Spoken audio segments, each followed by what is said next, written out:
Is financial freedom in retirement possible without Ottawa's control? Alberta just answered with a resounding YESE. What if I told you that after decades of debate, Alberta has finally broken free from the Canada Pension Plan, creating what many are calling the most significant shift in Canadian retirement policy this century?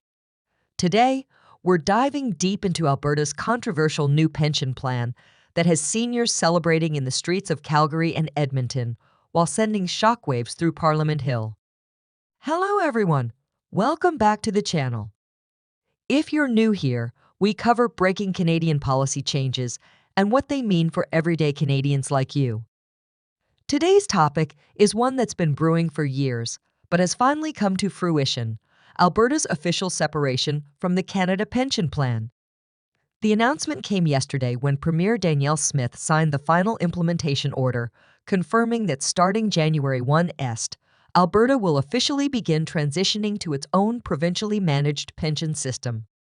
But what does this really mean for Albertans? For other provinces watching closely?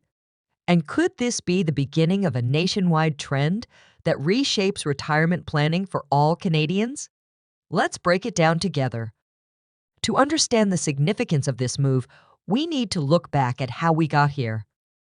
The Canada Pension Plan has been a cornerstone of retirement planning since 1966, providing income security for millions of Canadian seniors. However, Alberta's relationship with the CPP has always been complicated. For decades, economists and provincial politicians have argued that Alberta contributes disproportionately to the CPP compared to what its residents receive in benefits. According to the Alberta Treasury Board's analysis, Albertans have contributed approximately $28 billion more to the CPP than they've received in benefits since the program's inception. The push for an Alberta pension plan gained serious momentum in 2019 when the Fair Deal panel recommended exploring this option. Then, the economic impact of the pandemic and subsequent recovery accelerated discussions about provincial autonomy in financial matters. But here's what you might not know: Quebec has successfully operated its own pension plan since 1966. The Quebec Pension Plan has demonstrated that provincial management of retirement funds is not only possible, but can potentially offer advantages tailored to a province's specific demographic and economic conditions. So what exactly makes the Alberta Pension Plan different from the CPP? Let's explore the core elements that have seniors excited and financial analysts intrigued. First, the contribution rates. Under the new APP, Albertans will initially contribute 7.2% of eligible earnings, compared to the current 9.9% under the CPP. This represents a significant reduction in payroll deductions, putting more money in workers' pockets immediately. Second, the investment strategy. The Alberta Investment Management Corporation will manage the pension fund with a mandate focused on both Alberta-based investments and global diversification. This dual approach aims to stimulate local economic growth while maintaining necessary portfolio diversification. Third, enhanced benefits for lower-income seniors. The APP introduces a supplementary benefit for seniors with annual incomes below $20,000, providing an additional $500 monthly payment not available under the federal plan. Fourth, earlier eligibility for full benefits.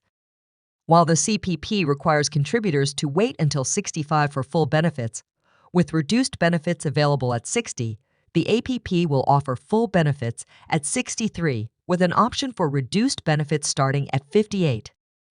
But here's the question on everyone's mind: is this really sustainable in the long term, or is it just political theater with potentially dangerous consequences for future retirees?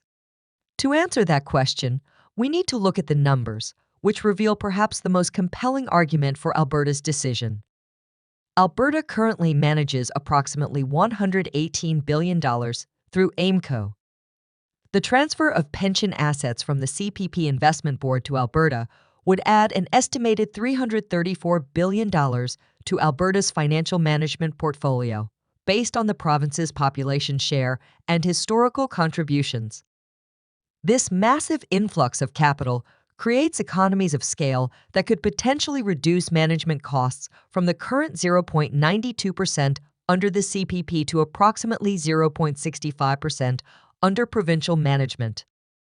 This may seem like a small difference, but applied to hundreds of billions of dollars over decades, it translates to billions in saved administrative costs that can be redirected to actual retirement benefits. But critics raise valid concerns. What happens as Alberta's population ages? What if there's a mass exodus of workers from the province? These questions highlight the risks of going it alone without the diversification that comes from being part of a national plan. The announcement has triggered a spectrum of reactions across the country.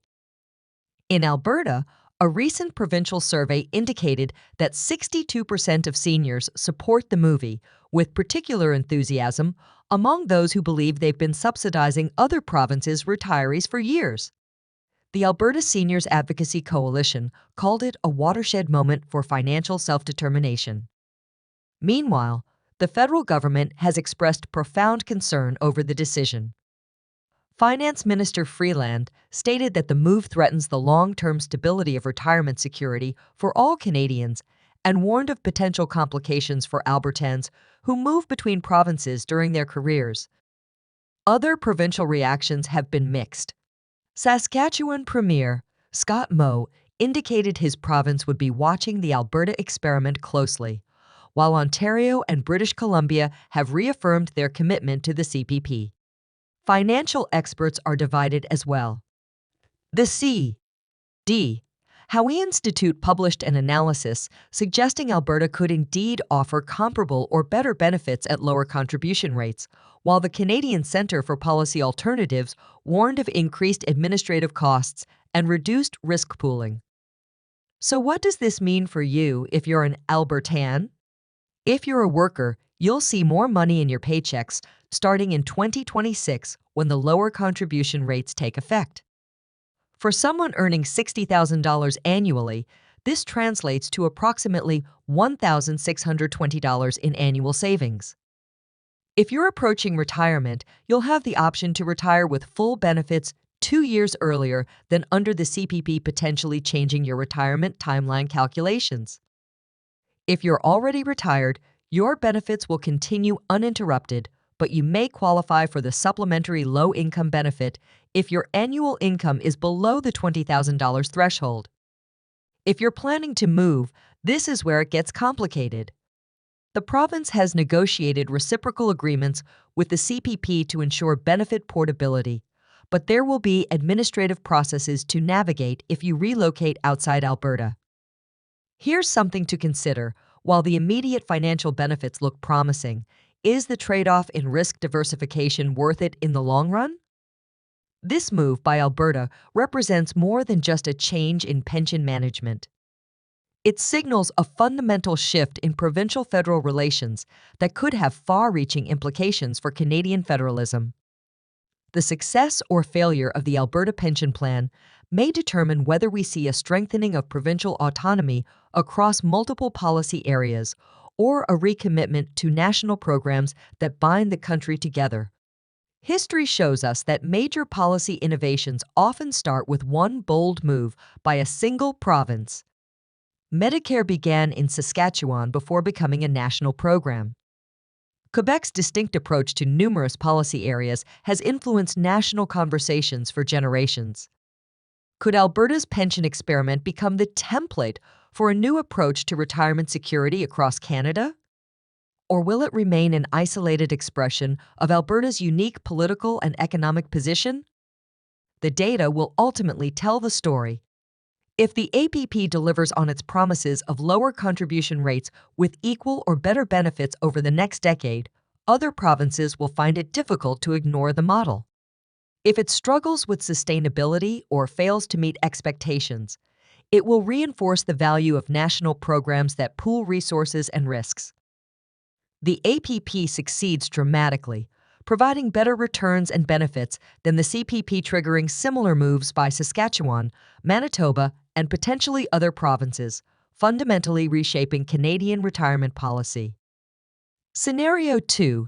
The APP meets expectations but doesn't outperform the CPP significantly, leading to a stable two-system approach similar to the current CPP/QPP arrangement. The APP struggles with administrative costs or investment returns, potentially requiring contribution increases or benefit reductions, reinforcing the advantages of the larger national plan. The outcome will depend on factors including global market performance, demographic shifts within Alberta, interprovincial migration patterns, and the quality of provincial fund management. What's certain is that all Canadians should be watching closely. This represents one of the most significant natural experiments in public policy that our country has seen in decades. Alberta's decision to create its own pension plan represents a bold bet on provincial autonomy and financial self-determination. With lower contribution rates, earlier retirement eligibility, and supplementary benefits for low-income seniors, the APP offers tangible advantages that have many Albertans celebrating. Yet questions about long-term sustainability, risk management, and national cohesion remain unanswered. The coming years will reveal whether Alberta's pension gamble pays off or becomes a cautionary tale about the risks of fragmenting national programs. What's undeniable is that this move has fundamentally altered the conversation about retirement security in Canada. Whether you support or oppose the decision, it represents a significant moment in our country's ongoing negotiation between national unity and provincial autonomy. For Albertans, the immediate future promises more take-home pay and potentially earlier retirement. For other Canadians, it offers a front-row seat to a massive public policy experiment that could eventually influence retirement planning nationwide. So what do you think about Alberta's big move? Is this a brilliant financial decision that other provinces should follow, or a risky gamble with seniors' financial security? I'd love to hear your thoughts, especially if you're an Albertan who will be directly affected by this change. If you found this breakdown helpful, please hit that like button. It really helps the channel reach more Canadians who need this information. Subscribe if you haven't already and hit the notification bell to stay updated as this situation develops. I'll be following the APP implementation closely and providing regular updates on how the transition is unfolding. Also, I'm planning a follow-up video specifically addressing how this affects Albertans who split their careers between provinces.